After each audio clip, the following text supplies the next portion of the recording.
ถั่วเมล็ดแห้งเป็นเมล็ดธัญพืชที่มีโปรตีนสูง มีวิตามิน B รวมและเกลือแร่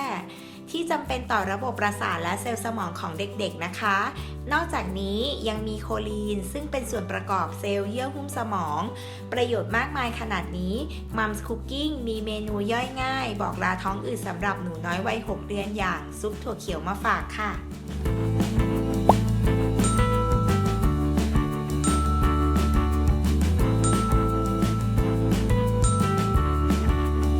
ต้มน้ำซุปให้ร้อนก่อนนะคะ จากนั้นนำฟักทอง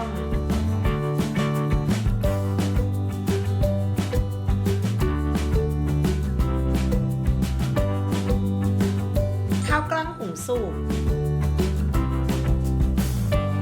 ถั่วเขียว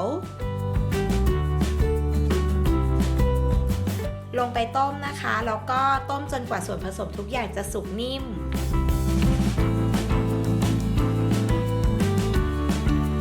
พอทุกอย่างสุกนิ่มดีแล้วนะคะก็นำมาใส่เครื่องปั่นค่ะ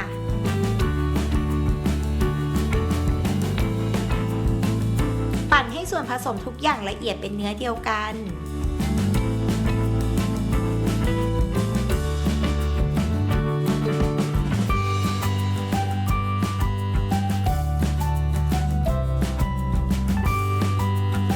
เสร็จแล้วตักใส่ถ้วยนะคะพักให้หายร้อนแค่นี้ก็พร้อมป้อนหนูน้อยแล้วล่ะค่ะ